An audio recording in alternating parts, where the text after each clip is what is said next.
A verlo. Tiene una buena computadora. Viene acá. ¿Querés filmarlo vos? Ay, yo. Vamos tranquilo porque hasta que vea bien el lente y todo. Everybody move back. La mamá. No, not right now. Paul Krugman from Princeton University and the New York Times. I'm Michael Cohen. I'm the director of the Argentine Observatory and the graduate program in international affairs here at the New School. And it's a great honor on behalf of the New School to be able to host this conversation between President Kirchner and Professor Krugman. The Argentine Observatory was established here in September of last year on the occasion of the visit of President Kirchner and the First Lady, Cristina Fernández de Kirchner, on the occasion of their visit here to New York for the United Nations.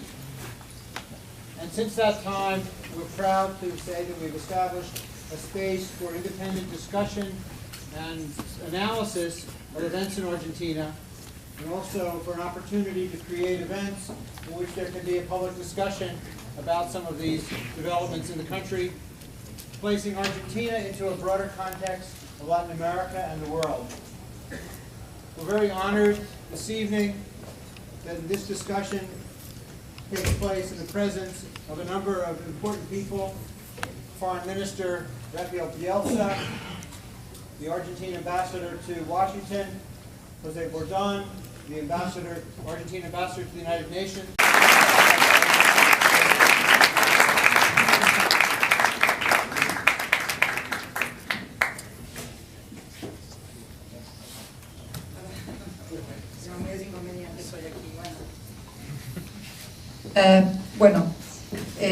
Agradeciéndole a Michael una vez más el contar con este ámbito académico que, tal cual lo dije en la última oportunidad que vine aquí a New York, me parece que es un ámbito más que apropiado, en definitiva, para poder discutir y repensar las claves de lo que le está pasando al mundo contemporáneo. Creo que hoy la presentación y la charla entre Paul Krugman y Néstor Kirchner es algo más que una charla entre un jefe de Estado y un economista de reconocimiento y prestigio mundial. Me parece que es la oportunidad de escuchar a uno de los teóricos más importantes contemporáneos en materia económica, un crítico de las prácticas del neoliberalismo, fundamentalmente del comportamiento que han tenido los organismos multilaterales de crédito en las últimas crisis que han envuelto al mundo, y un jefe de Estado que es nada más ni nada menos que, en definitiva, quien lleva a la práctica, la gestión concreta de gobierno y de la economía, lo que otros elaboran en teoría. Y que además es el presidente que vino luego de la explosión de la convertibilidad, explosión que fuera pronosticada mucho antes por el economista Paul Krugman. Me parece que la oportunidad de vincular teoría y práctica concreta no se da con demasiada facilidad, con demasiada frecuencia, y creo que además, tal cual lo dije también en la última oportunidad que estuvimos aquí, me parece que es en definitiva lo que debemos tratar de realizar en los ámbitos académicos, donde tenemos la responsabilidad de la formulación teórica, pero al mismo tiempo también la responsabilidad de la práctica de esas teorías y de esos pensamientos y de esas palabras. Por eso me parece una excelente oportunidad, y también para repensar el mundo que nos viene, el mundo que se avecina, y con la responsabilidad de la teoría, y un hombre con la responsabilidad de la gestión de gobierno. Muchas gracias. Sus palabras. Realmente creo que ha hecho una presentación por demás elocuente. Quiero realmente agradecer al doctor Krugman, al profesor Krugman, que haya tenido el coraje de animarse a conversar conmigo. Y obviamente a todos quienes están aquí presentes, porque creo que realmente es lo que tenemos que hacer. Tenemos que conversar fuertemente desde la verdad relativa, viene del por qué nos pasan las cosas que nos pasan. ¿Qué pasa en la Argentina? lo que pasa en Latinoamérica, lo que pasa aquí, en Estados Unidos, qué es lo que le está pasando inclusive a Europa, cómo es la nueva relación y cuáles son los modelos que traen justicia, igualdad, cristalicidad, lucha contra la corrupción, justicias independientes, el respeto a los derechos humanos, en un mundo que donde no solo se discute la doctrina y la filosofía de los proyectos políticos y económicos, sino que también esa doctrina y esos proyectos políticos y económicos que están inspirados y sostenidos por un esquema unipolar. Es decir, no tenemos la situación de 20 años, 30 años atrás, sino que fundamentalmente hay una potencia en el mundo que es Estados Unidos, que sea por la razón que sea, quiere a veces sin razón imponer lo que sea, con todo respeto lo digo. Entonces creo que es muy importante que hablemos sobre todos estos temas y que hablemos con absoluta sinceridad, porque el voluntarismo discursivo es algo que ha hecho mucho daño. El racionalismo frío y ortodoxo ha sido casi el paso a un global genocidio que se dio en el mundo, globalmente en los países más perjudicados, y entonces encontrar políticas superadoras del fracaso del neoliberalismo, que generen alternativas de equidad, de inclusión social y un mundo distinto es el gran desafío.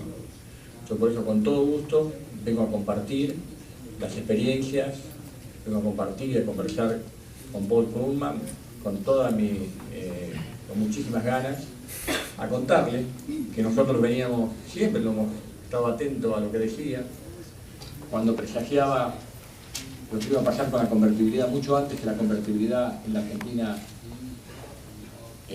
tenga el final que tuvo, cuando ya creo que era 1996, 1997, y la convertibilidad empieza a expresar los primeros síntomas de descomposición, cuando el déficit fiscal ya ni siquiera podía ser sostenido por la privatización de empresas y la Argentina entró en una espiral de endeudamiento muy fuerte hasta llegar al día de hoy al 150% de su Producto Bruto Interno. Realmente para nosotros creo que fue una señal muy fuerte que algunos que éramos críticos realmente importantes de esta situación en la Argentina empezamos a encontrar por primera vez eco a la situación que estábamos viviendo. Teníamos cada día más endeudamiento, cada día más pobreza, cada día más indigencia, concentración económica, injusta distribución de ingresos. Llegamos a estar, cuando me tocó asumir el gobierno, entre ricos y pobres en una diferencia de 1 a 40, para que ustedes tengan, la Argentina en sus mejores momentos, su relación era de 1 a 7, es decir que ver que la concentración en injusta distribución, el empobrecimiento y la indigencia, que como bien decía Michel, acá nos trajo aparejado a nosotros situaciones realmente lamentables. Por eso la persistencia de una clase dirigente que se negó a pensar, que creyó que se habían terminado las ideologías, que se habían terminado las ideas, que el pensar diferente es una actitud de herejía, que si pensábamos diferente y decíamos que este modelo no se podía llevar adelante, la Argentina iba a explotar. Miren cómo explotó. Quienes constituían la alternativa política de quienes gobernaban tenían un discurso supuestamente contestatario, pero después entraron con los mismos miedos, con los mismos temores y profundizaron las mismas políticas, lo que nos llevó al diciembre del 2001. Es decir, cuando a un país le pasa lo que le pasa, es porque evidentemente su clase dirigente no tuvo ni la valentía, ni la fuerza, ni la dignidad, ni la racionalidad, ni la imaginación de construir un sistema diferente. Lo importante era parecer racional ante los medios, hacer el perfil que indicaba en determinado momento determinadas encuestas de opinión pública, y se había perdido el derecho a pensar. Y cuando una sociedad pierde el derecho a pensar, a tener alternativas diferentes, a marcar qué es lo que está pasando y lo que está sucediendo, sin duda pasa lo que nos pasó a nosotros. Empezamos a prácticamente a desdecirnos y a dejar de lado muchísimas cosas que habíamos sostenido durante muchísimo tiempo. Yo pertenezco a un movimiento que es el justicialismo, el peronismo. Algunos me dicen que no nos entienden, que es muy difícil de entenderlo. Yo todavía llevo 30 años tratando de entenderlo, pero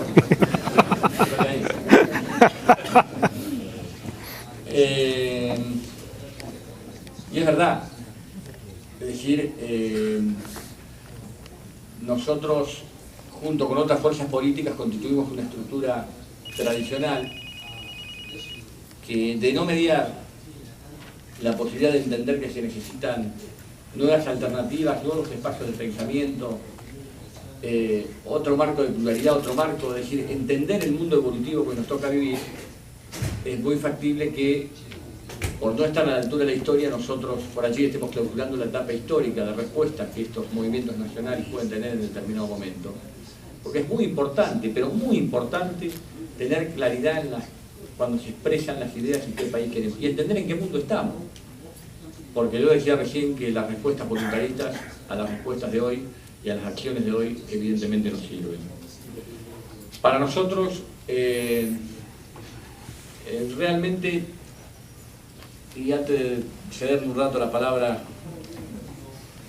al doctor, le quiero decir que yo vine con convicciones profundas. Y siempre digo que no quiero dejar las convicciones en la puerta de la Casa Rosada, en la Casa de Gobierno. Esto a algunos sectores del establishment nos pone muy nerviosos. Porque algunos dicen que un presidente se tiene que comportar y portar de determinada manera. Es decir, que uno puede pensar en algunas cosas diferentes de que es presidente. Cuando es presidente o hace las políticas que marca un determinado establishment, evidentemente no es un presidente serio. Entonces, no importa, es decir, la pobreza va a existir siempre, la indigencia va a existir siempre, la concentración económica va a existir siempre, el mundo nunca se puede cambiar. Yo no vine a la política por eso, no me incorporé a la política por eso, me incorporé porque siempre creí que este mundo y mi país se puede cambiar, y entonces no me interesa que por ahí no sea un alumno muy apropiado para algunos sectores que les gustaría que por allí yo haga más seguidismo de ciertas y determinadas políticas. Vine con las convicciones profundas, pienso gobernar con esas convicciones y creo que un mundo nuevo y un país distinto es posible, doctor. Con gente como usted que piensa, que elabora, que es transgresora, que tiene atrevimiento y que se anima a pensar un mundo distinto, estoy seguro que vamos a empezar a construir un mundo donde evidentemente la construcción de la justicia, de la equidad y de la inclusión social y el combate contra la corrupción y el combate concreto y directo contra las imposiciones que no sirven para construir un mundo de integración tengan la respuesta que merecen. Yo le cedo con todo gusto la palabra y bueno, y dispuesto a conversar, a profundizar, a responder las preguntas que usted me quiera hacer de cualquier tema, de cualquier situación, y a su vez tratar de preguntarle mucho tiempo. Recién Cristina decía, acá es muy importante porque se junta la teoría y la práctica, como si la teoría fuera el doctor y yo fuera la práctica. No, yo también quiero hacer teoría.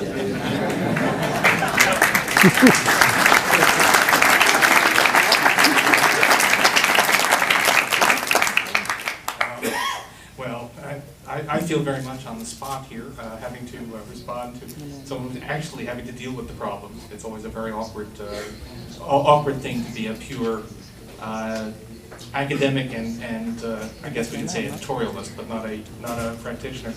I'd like to say a few things. The first thing is just to say, obviously, congratulations on the performance. Argentina had a worse crisis even than I had imagined. That is, I think I may have been one of the first to say that the convertibility was not going to survive. I believe I actually said it in 1995, where I believe I actually hold a record, I think, as the southernmost economic lecture, because I gave an address to a conference in Ushuaia. So I believe that's the southernmost economic lecture in history, in which I made a wrong prediction. I said that convertibility would not survive the decade, and I was off by 1 year. But it did end, and it ended with a catastrophic crisis, which was worse than anything we had imagined. And the recovery now is much more rapid than anything we had imagined, and that's a very good thing. It's a combination of probably hidden strengths in the Argentine economy that we did not realize, and policy which has been good, primarily I think in not getting in the way. That is, I think the pressure to step back into an excessive fiscal and external orthodoxy. Programa antiinflacionario. Es decir, que en el país teníamos una cultura hiperinflacionaria. La convertibilidad trajo inicialmente una estabilidad monetaria que generó 3 o 4 beneficios iniciales que los llevó luego a algunos a enamorarse decididamente del sistema. El primero de ellos fue que definitivamente entró a verse un camino para combatir la inflación, la hiperinflación. Habíamos tenido dos, una en 1989-88 y la otra en fines de 1990, donde habían sido realmente tremendas, muy fuertes y muy dolorosas para los argentinos. Es decir que, como programa antiinflacionario puede haber rendido algún resultado en los primeros años, pero no como programa monetario. En segundo lugar, también, al de alguna manera normalizar y buscar un marco de estabilidad, hizo mejorar el sistema de la recaudación. Y en los años 92, 93 y 94, era el verdadero estratega que necesitaba América y América Latina para salir de la situación que tenía. Lo pasaron por distintos lugares las figuras fundamentales de la burocracia interna del fondo. Entonces, yo creo que también otra de las grandes responsabilidades del endeudamiento argentino fue las políticas aplicadas por el fondo, que permitió este nivel de endeudamiento, que permitió que se apliquen las políticas que se aplicaron y encima los elogiaban permanentemente como era el mejor sistema que se llevaba adelante. La Argentina no tuvo capacidad de reacción ante este tipo de situaciones. Pero lo peor es que a nosotros el país está creciendo no al 7, sino al 8,7 en el 2003 y creo que vamos a llegar en el último número que saquemos al 8,9. El país que más creció en el mundo durante el 2003. Los primeros 3 meses de este año estamos creciendo un número que nos asusta a nosotros por la cantidad de problemas que nos puede traer el crecimiento ahora con infraestructura, inversiones que hay que hacer que durante el año nos hicieron cerca del 10,4. Esperamos crecer el 5 este año, pero hasta ahora el primer trimestre es el número que nosotros tenemos en esta instancia. No nos dio el Fondo Monetario Internacional un solo peso fresco, nada, ningún tipo de ayuda. Estamos sobreviviendo con nuestros propios fondos, con el propio funcionamiento de la economía argentina, para que vean ustedes la potencialidad que tiene la economía argentina. Pues es muy difícil de entender la Argentina, yo sé que es tremendamente difícil de entender. Una caída tan fuerte de una recuperación, pero claro, la Argentina es un país con mucha potencialidad. Y si los argentinos lo administramos, como decía el profesor, con un marco de seriedad, de responsabilidad y con no tantos errores, la recuperación puede ser consistente, rápida y puede tener una visión realmente estratégica. Ahora ustedes saben que a 3 meses de explotar la Argentina en el año 2001, el Fondo Monetario Internacional le dio 9.000 millones de dólares más. Por eso yo digo que acá las cosas hay que decirlas por su nombre. A veces molesta, pero yo sigo diciendo, se lo dije al señor Keller, se lo dije a la señora Kruger, se lo dije con cuánta persona o funcionario del fondo tuve que hablar, que acá la Argentina tiene la responsabilidad de haber sido un país irresponsable, una clase dirigente irresponsable y demás. Pero que acá el fondo no podía mirar al costado porque habían parado todo este tipo de políticas y el señor Keller me reconoció que esto era cierto. Y ahora, digo, nos exigen que tengamos el nivel de superávit que tenemos. Lo mismo que lo digo a algunos funcionarios del gobierno de Estados Unidos, no, porque el superávit, realmente clases magistrales de política monetaria y política fiscal. Creo que la tiene que aplicar acá adentro, con el déficit que tiene, que es por demás bastante grande. Nosotros tenemos en este momento un superávit fiscal, claro, es hora de que cada cosa que uno va teniendo la pueda implementar y la pueda llevar adelante. Nosotros hoy en la Argentina, en el año 2003 teníamos que tener un superávit fiscal del 2,5 y tuvimos 3,01, 0,6. Este año estamos en un superávit fiscal muy alto, muy fuerte, tenemos un compromiso del 3% del superávit fiscal primario. La inversión en la Argentina ha crecido un 49%. En la Argentina el desempleo bajó 10 puntos, de 24 a 11 puntos, a 13,2. En la Argentina está bajando la pobreza. Llegamos a estar en el 60% de pobreza, estamos en el 48%. Esto es muy alta, pero quebramos la lógica, es tremendamente importante. Baja la indigencia del 27 al 20%, crece la construcción en 37%. Tenemos una inflación del 3,5, 3,7 del año 2003. Tenemos también un crecimiento industrial del 16%. Y obviamente que surgen nuevos problemas. Una Argentina donde los que tenían que invertir en servicios que especulaban que iba a crecer al 1% en 2003, con la garantía de la Reserva Federal en una primera etapa, con una tasa que en el mayor momento nos habrá pagado 3 o 4% anual, optando por la seguridad, evitando el riesgo, mientras tanto en mi país se iban a invertir a este nivel. Entonces yo se lo decía a algunos responsables de bancos y financieras, si uno que es un humilde gobernador de provincia se daba cuenta y vivía en su país lo que estaba pasando, yo no puedo entender que todos los consultores internacionales hayan recomendado invertir en la Argentina. No creo en ese tipo de inocencia. Creo que hubo lobbies y actitudes muy importantes que dijeron de estos grupos, inviertan en la Argentina. Vayan, inviertan en la Argentina, que es un gran negocio. Y algunos, teniendo en cuenta la historia de la Argentina, aquella vieja historia de cuando la vieja Europa estaba con muchísimos problemas, creen que la Argentina siempre podía pagar de todo. Pueden haber encontrado allí bonistas inocentes. Ahora los que armaron la operación, los que hicieron los megacanjes, los que abrieron los mercados, los que sabían y iban, consultores de primer nivel de estos mercados, y decían, vaya e inviertan en la Argentina con tranquilidad con bonos al 15 o al 20%.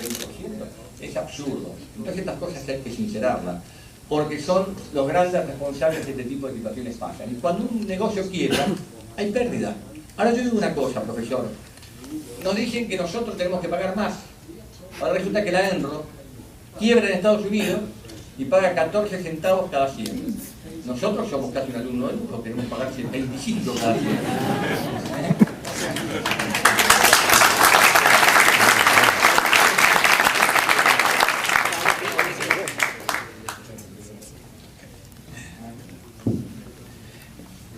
Far down. And it is important eventually to reach a settlement. You don't want to live another 10 years under the shadow of the unresolved debt issues. I think the IMF does not have a lot of moral authority here. But again, you don't want to slide back into. We don't want to turn the clock back to 1989 either. So the question is to find this sort of middle way. I can't imagine.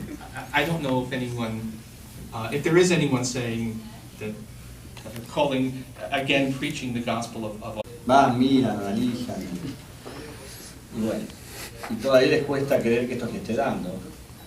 Fíjense ustedes cuál es la cuestión, les voy a explicar algunas relaciones que se están dando en la Argentina. Primero, yo soy partidario de políticas fiscales muy sanas, me gustan políticas monetarias muy equilibradas y partidario absoluto del cambio libre. Es decir, lo que dice el profesor es cierto, porque si no es una pérdida de competitividad muy fuerte en nuestra relación con el mundo, que nos costó muchísimo en la época de la convertibilidad como un último ejemplo. En la recaudación, por darle un ejemplo, vamos a analizar la recaudación de abril del 2002, que era cuando estaba saliendo la crisis. La Argentina recaudó 2.900 millones de pesos argentinos. En el 2003 recaudamos 5.600 aproximadamente. Y en el 2004 recaudamos 7.050 millones. Es decir, que tuvimos en 2 años un crecimiento del 200% de la recaudación. Esto es muy importante porque está marcando con claridad la reactivación, el cumplimiento, la lucha contra la evasión, elementos fundamentales. Nosotros consolidamos el superávit. Es decir, yo creo también que el país tiene que tener fuerte nivel de reservas.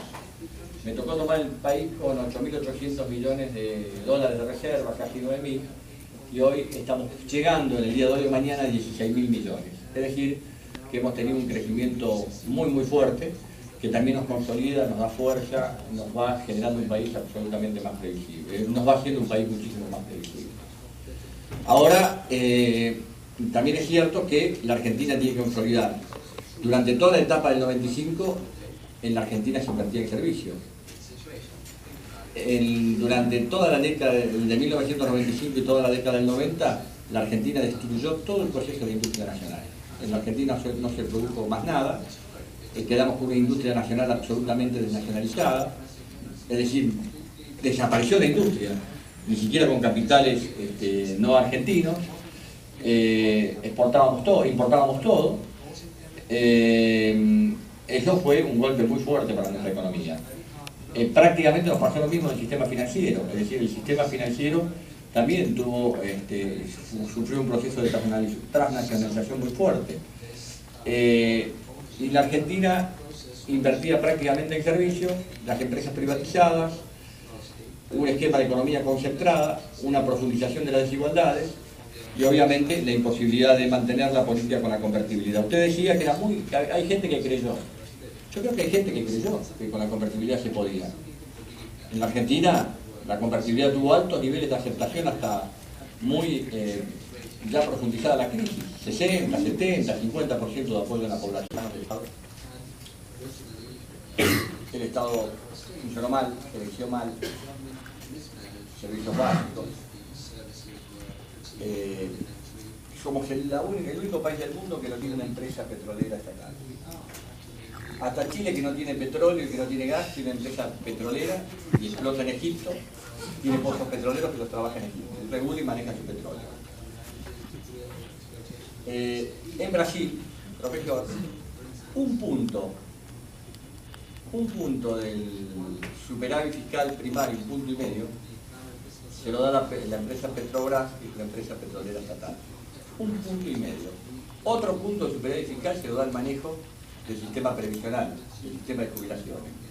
Nosotros, obviamente, en esta tarea de que ya el problema era que las cosas las maneje el Estado, rifamos nuestro sistema previsional, que era uno de los, con todos los errores que tenía, que mejor funcionaba en toda América Latina, y obviamente nos deshicimos vergonzosamente todas las empresas rematándolas, a mi juicio. Este es el punto de vista que yo tengo y estoy absolutamente convencido de ello.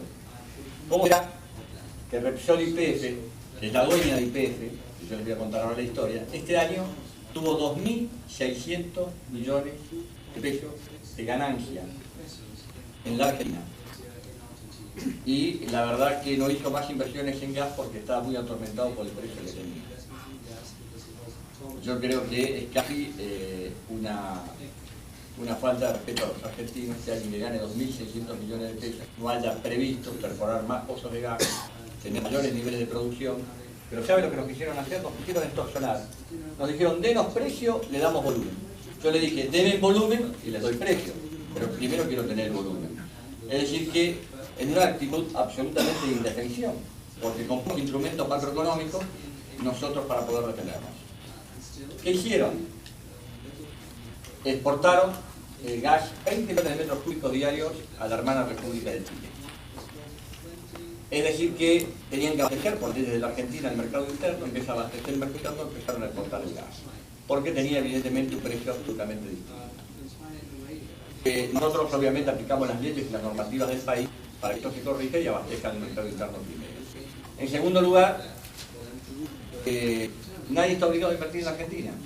Si el negocio es tan desventajoso en la Argentina, somos tan perversos con el precio del gas, somos tan perversos con el precio de la energía, tienen otros mercados en el mundo, más capitalistas, que si están en la Argentina es porque tienen niveles de rentabilidad muy altos. La culpa es nuestra, absolutamente nuestra, que dejamos desprotegidos, abandonamos los instrumentos macroeconómicos y no tenemos, como tienen la mayoría de los países del mundo, una empresa testigo estatal que nos permita regular, participar del negocio y del mercado de la inversión. En cuanto a la situación, fíjense, las medias, situaciones diferentes y distintas. Cuando empecé a recorrer a fondo la Argentina me encontré con una situación de pobreza tremenda, desconocida, especialmente en el norte argentino, todo el nivel de exclusión que nos ha tocado vivir. Las políticas sociales que se aplicaron tienen características clientelistas.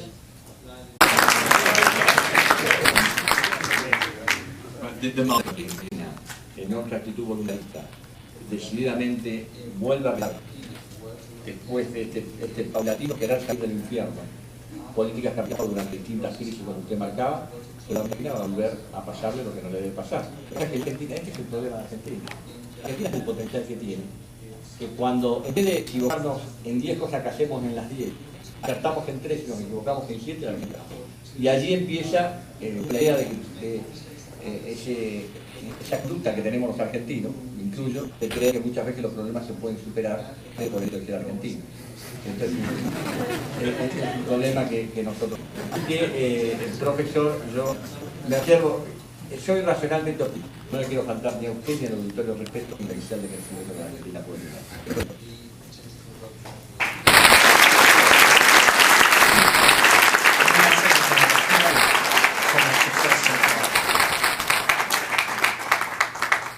Thank you very much, Mr. President. Professor Krugman, I think we've had, yes. Yo, por las dudas, repetimos la tira.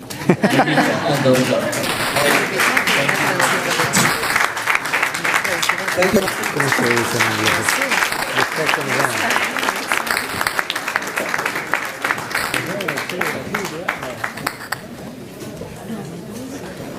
A Marrakech, Casablanca, no.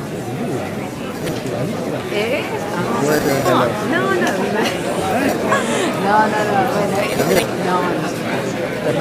esos pepinos que somos de pan. Sí. No, es que me divierte, ¿me tenés? Te voy a dar esta noche. Sí, igual que en contacto, me escribí, nos estamos con panes y somos, viste, siempre nos vamos ahí, siempre. No estoy saliendo.